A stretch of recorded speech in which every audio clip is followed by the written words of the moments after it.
Halo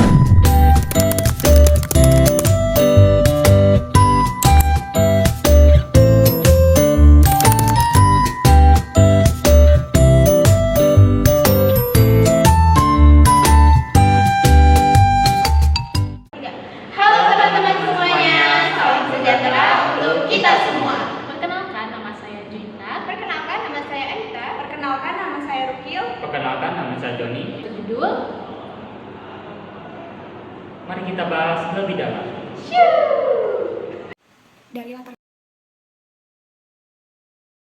belakang industri kreatif saat ini dipengaruhi oleh tren kecintaan terhadap makanan dan minuman cepat saji, yang mana hal tersebut menciptakan lini bisnis baru pada food and beverage atau sering dikenal dengan F&B. Nah, karena berkembang pesatnya bisnis tersebut, maka perusahaan yang menggarapi bisnis di bidang F&B harus mempunyai strategi ataupun fundamental yang dapat mereka gunakan dalam menghadapi persaingan pasar. Dalam fundamentalnya sendiri dapat diimplementasikan pada konsep etika bisnis yang dijalankan oleh perusahaan. Nah, etika bisnis ini bisa berupa kualitas pelayanan yang memuaskan, ataupun harga yang digunakan itu terjangkau, ataupun nilai pelanggan terhadap citra perusahaan itu baik. Pada kasus ini kami memakai perusahaan Kopi Kenangan sebagai objek kami dalam survei dan observasi etika bisnis kali ini. Lalu tujuan dan manfaat dari survei yang kami lakukan pada salah satu outlet Kopi Kenangan di cabang Batam, yaitu outlet ke-9 berada pada Nagoya Hill Mall, yang merupakan outlet terbaru di cabang Batam yang peresmiannya baru Juli lalu. Nah, hal tersebut menjadikan ketertarikan kami untuk menganalisis bagaimana sih penerapan praktisi dari etika bisnis pada perusahaan Kopi Kenangan cabang tersebut. Dan manfaat yang kami harapkan dari hasil analisis ini adalah wawasan ataupun pengetahuan yang dapat digunakan sebagai bahan pertimbangan ataupun pengembangan terhadap industri kreatif F&B ini. Selanjutnya saya akan membahas tentang profil perusahaan Kopi Kenangan. Yang pertama, visi dan misi. Visi mereka sendiri itu memperkenalkan kopi Indonesia sebagai sebuah brand, bukan hanya sebagai komoditas. Dan juga mereka ingin memperluas ekspansi ke pasar internasional melalui produk yang terjangkau, teknologi yang digunakan berkualitas, pelayanan yang maksimal, dan juga quality control serta kreatif dari R&D-nya. Nah, dari misinya sendiri, Kopi Kenangan ingin menyebarkan semangat dalam memproduksi minuman kopi yang berkualitas tinggi dari Indonesia ke seluruh Asia. Nah, hal ini menjadikan Kopi Kenangan sebagai rantai dari coffee shop yang terbuka melalui manajemen retailnya. Selanjutnya adalah budaya organisasi dari Kopi Kenangan sendiri yang menggunakan manajemen retail. Mereka mencermati bagaimana sih pelayanan yang memuaskan bagi pelanggan, lalu menjaga integritas bisnis dan juga menjaga kualitas dari produk, serta menjaga loyalitas dari pelanggan. Hal tersebut kemudian dikembangkan oleh Kopi Kenangan dengan membentuk Kenangan Academy yang merupakan pusat pengembangan internasional barista certified di bidang F&B. Nah, hal tersebut menggambarkan bagaimana sumber daya manusia di dalam operasional perusahaan Kopi Kenangan ini memiliki kualifikasi yang memadai. Lalu selanjutnya sejarah perusahaan dari Kopi Kenangan. Kopi Kenangan ini didirikan pada tahun 2017 oleh Edward Tirtanata selaku CEO dan dua rekan lainnya, yaitu James Prananto dan juga Cynthia Heronisa, di bawah naungan PT Bumi Berkah Boga yang bergerak pada bidang F&B dan berfokus pada produk di bidang komoditas kopi. Mereka menggeluti usaha ini sebagai bentuk implementasi dari passion mereka terhadap minuman kopi dari komoditas kopi di Indonesia. Nah, pada tahun 2018 mereka melakukan ekspansi sampai membuka gerai total 14 outlet di Jakarta. Nah, lanjut pada tahun 2019 mereka berkembang menjadi 130 lebih outlet di 10 kota di Indonesia dan melakukan pengembangan aplikasi Kopi Kenangan Jilid 1.0 sebagai sarana media digital untuk pemasaran produk mereka. Nah, pada tahun 2019 juga mereka mendapat pendanaan Serie A oleh penyanyi Reggae Z serta penyanyi dunia yaitu Serena Williams yang turut investasi pada Kopi Kenangan. Tahun 2020 Kopi Kenangan melakukan ekspansi outlet sebesar 10 kota di Indonesia dengan menduduki 280 lebih outlet. Mereka juga mendapatkan seri pendanaan B. Nah, lalu pada akhir tahun 2021 mereka meraih pencapaian besar dengan menjadi retail F&B unicorn pertama di Asia Tenggara. Nah, status unicorn sendiri diberikan kepada sebuah perusahaan yang memiliki nilai valuasi sebesar 1 miliar US. Pencapaian ini diakui oleh Nasdaq, yaitu National Association of Securities Dealer Automated Questions. Perusahaan ini merupakan perusahaan bursa efek yang berpusat di New York, Amerika Serikat. Nah, pada tahun 2022, selanjutnya Kopi Kenangan resmi membuka 26 outlet sekaligus di 13 kota Indonesia dalam waktu 1 minggu. Hal itu membuat mereka meraih penghargaan yang lebih besar lagi, yaitu Museum Record Dunia Indonesia, yaitu disingkat dengan MURI, di kategori pembukaan gerai kopi terbanyak dalam waktu tercepat, yaitu 1 minggu. Nah, Tahun selanjutnya yaitu 2023, Kopi Kenangan mulai melakukan ekspansi di pasar internasional, yaitu membuka outlet di Malaysia dan perkembangan outlet di Indonesia menjadi 700 outlet di lebih dari 60-an kota di Indonesia. Nah, selanjutnya pada tahun 2023, Kopi Kenangan kembali membuka outlet internasional, yaitu di Singapura, dan juga ekspansinya bertambah menjadi 30 outlet di Malaysia, dan di Indonesia menjadi 800-an lebih outlet. Pada gambaran produksi, Kopi Kenangan nih, sejak berdirinya 7 tahun lalu sampai saat ini terus melakukan inovasi pada produknya dan telah memiliki varian produk yang sangat luas. Hal itu sebagai bentuk implementasi mereka terhadap strategi pemasaran, yaitu diferensiasi produk. Nah, pada produknya sendiri selain berbahan dasar kopi, mereka juga memiliki minuman non-kopi dan juga berbagai varian makanan. Dari sisi strategi visualisasi produknya, mereka masing-masing produknya itu memiliki identitas visual yang berbeda-beda, dan juga pada saat desain promosi juga memiliki ciri khas yang berbeda-beda pula. Lalu untuk struktur organisasi perusahaan Kopi Kenangan yang dikepalai oleh Edward Tirtanata selaku CEO perusahaan, di bawahnya terdapat berbagai divisi yang dikepalai oleh masing-masing manajer. Nah, dalam cabang Batam sendiri memiliki 9 outlet yang dimana struktur organisasinya itu terdiri dari area manager 1 orang, store manager 1 orang, supervisor 1 orang, PIC 6 orang, body trainer 12 orang, dan juga jumlah barista dari 9 outlet di Batam itu ada 29 orang. Nah, khusus untuk objek observasi kami di outlet ke-9 Nagoya Hill ini terdapat 4 orang barista. Oke, kita akan masuk ke pembahasan ketiga, yaitu permasalahan yang diobservasi. Nah, untuk permasalahan observasi yang akan dibahas di dalam perusahaan Kopi Kenangan, ini ada 4 permasalahan, yaitu kita akan masuk ke permasalahan yang pertama, yaitu budaya organisasi yang diterapkan oleh Kopi Kenangan. Nah, untuk budaya organisasi tersendiri ini akan dibagi menjadi 3, yaitu yang pertama ada pelatihan dan pengembangan karir karyawan. Nah, Kopi Kenangan ini memberikan pelatihan bagi karyawan di berbagai posisi, di mana hal ini dilakukan dengan tujuan untuk mengasah keterampilan teknis mereka secara menyeluruh. Nah, Kopi Kenangan ini menciptakan Kenangan Academy pada tahun 2019, di mana Kenangan Academy ini menyediakan berbagai program sertifikasi, yaitu ada sertifikasi barista, sertifikasi body trainer, sertifikasi leadership development, di mana sertifikasi ini berfokus terhadap sertifikasi BNSP, yaitu Badan Nasional Pelatihan Sertifikasi, di mana dengan adanya program dari Kenangan Academy ini dapat mengasah keterampilan teknis dari seluruh staf Kopi Kenangan. Yang kedua, yaitu adalah komunikasi internal.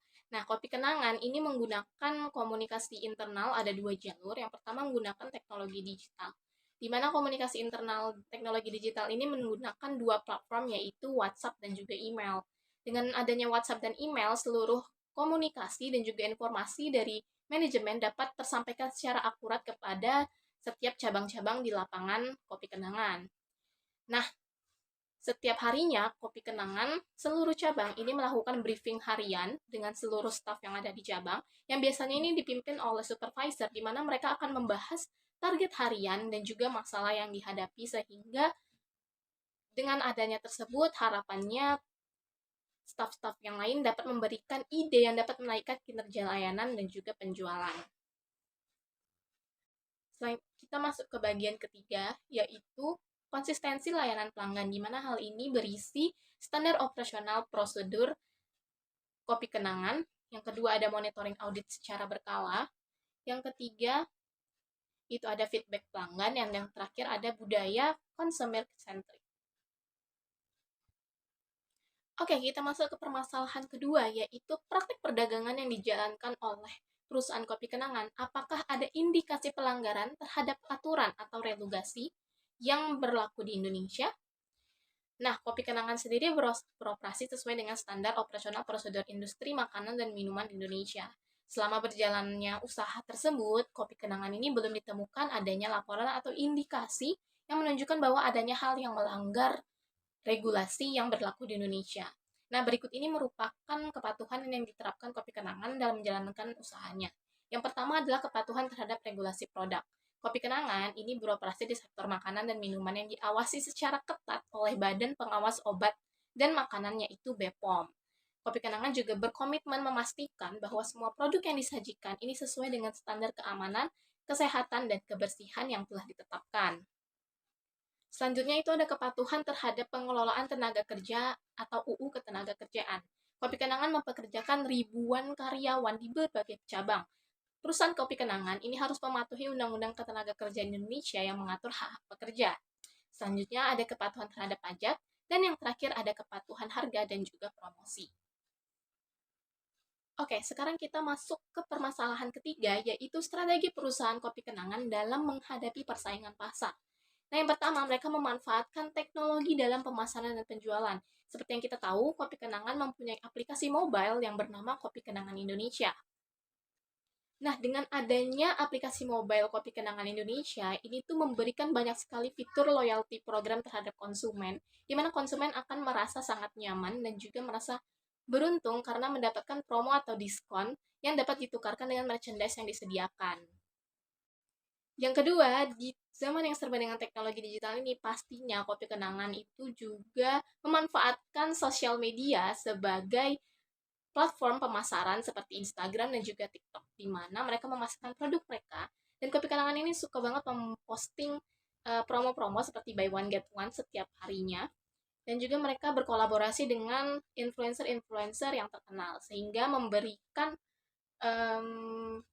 keuntungan untuk Kopi Kenangan dan membantu Kopi Kenangan untuk tetap konsisten bersaing di pasar yang kompetitif dan memberikan kesan yang mendalam kepada pelanggan.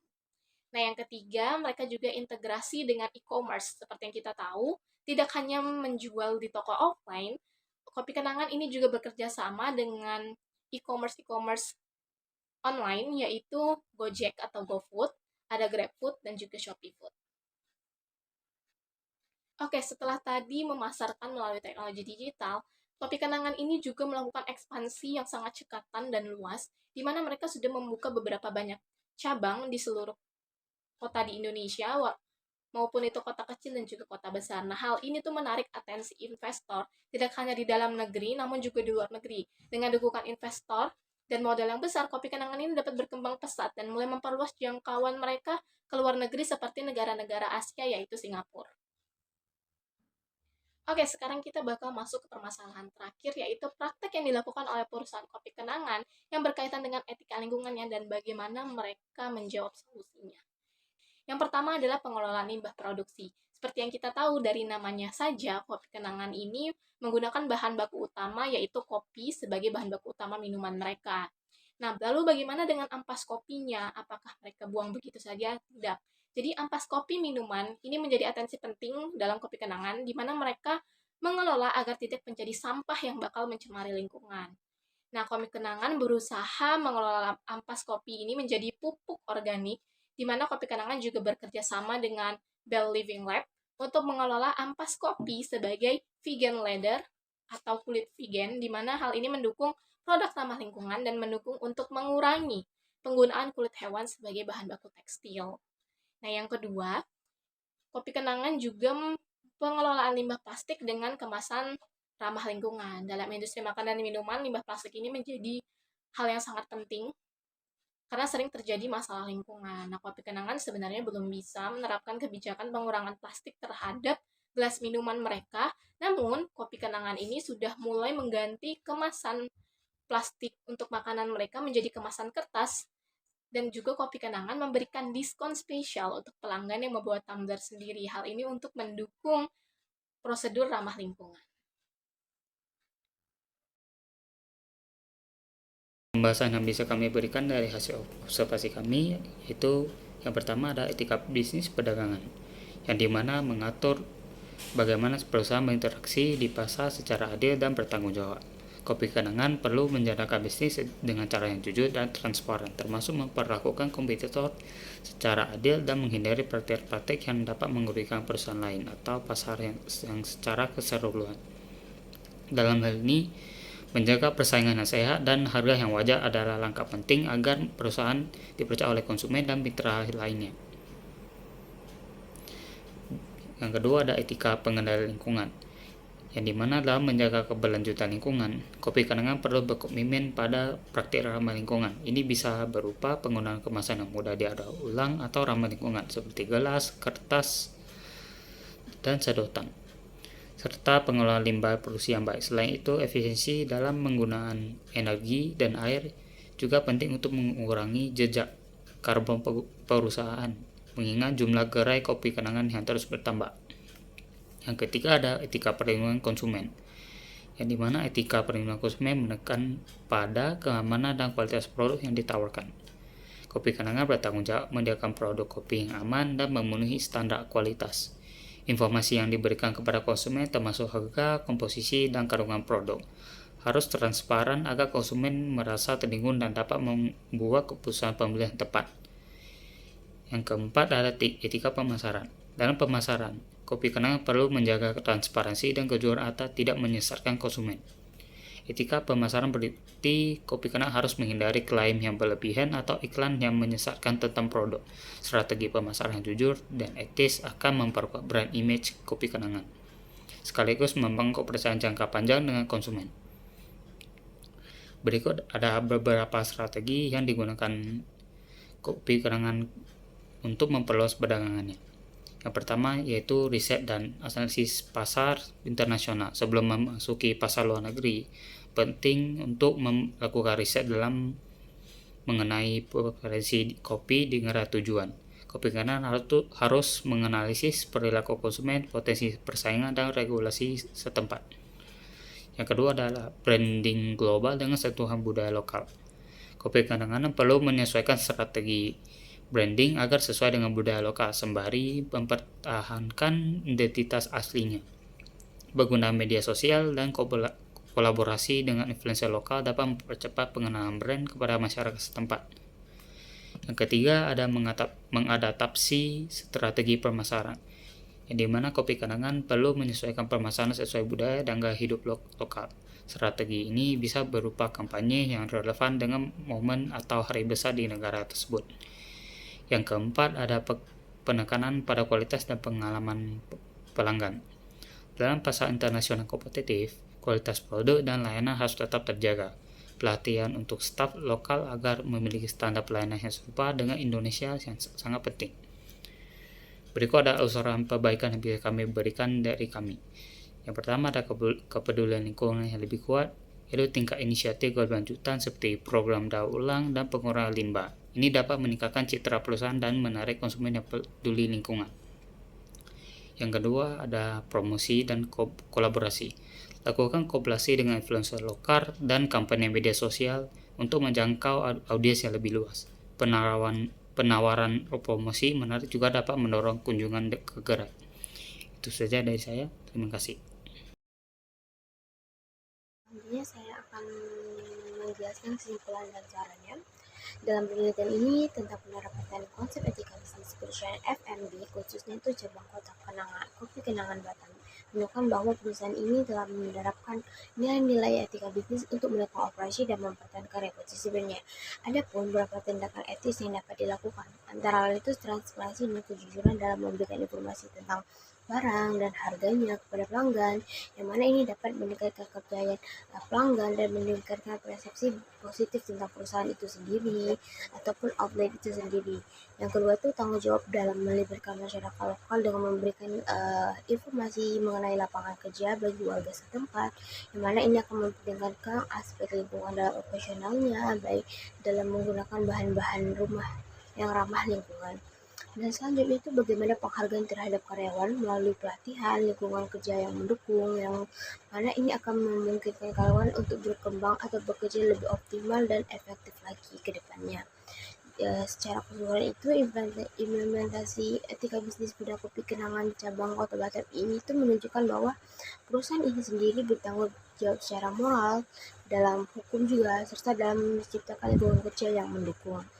Selanjutnya itu bagaimana sarannya, yaitu dalam segi penguatan program bertanggung jawab sosial atau CSR, kopi kenangan ini sendiri dapat berperan seperti mendukung kegiatan yang ramah lingkungan atau kondisi yang berkontribusi dengan sosial, dan yang mana ini mencakup seperti kampanye pengurangan sampah, bagaimana tentang penanaman pohon, dan kerjasama komunitas lokal dalam meningkatkan kesadaran lingkungan lagi, serta optimalisasi penggunaan bahan berkelanjutan itu bagaimana perusahaan itu disarankan untuk menggunakan bahan yang ramah lingkungan dalam kemasan dan perlengkapan operasional sendiri seperti sedotan dan kemasan yang dapat terurai secara hayati dan yang mana praktik bisnis berkelanjutan ini juga dapat menjaminkan kepedulian kopi kenangan terhadap lingkungan sekitar serta bagaimana peningkatan kesejahteraan dan pelatihan etika karyawan, yang mana pelatihan etika pada karyawan ini akan membantu dan meningkatkan pemahaman tentang pentingnya menjaga standar layanan dan perilaku profesional. Selain itu, bagaimana kopi kenangan itu sendiri dapat mendukung kesejahteraan karyawan untuk mencapai lingkungan kerja yang lebih positif dan akan menghasilkan suatu kepuasan dalam bekerja tersebut. Yang selanjutnya itu bagaimana monitoring atau evaluasi berkala terhadap praktik kerjanya itu seperti bagaimana etika bisnis yang diterapkan apakah tetap berjalan dengan konsisten, apakah ada monitoring dan evaluasi berkala terhadap kebijakan dan praktiknya, dan bagaimana kopi kenangan itu sendiri dapat membentuk tim khusus yang bertugas untuk membantu karyawan dalam memantau penerapan etika bisnis serta menindaklanjuti memasukkan dari pelanggan atau karyawan itu sendiri. Sekian dari saya, terima kasih.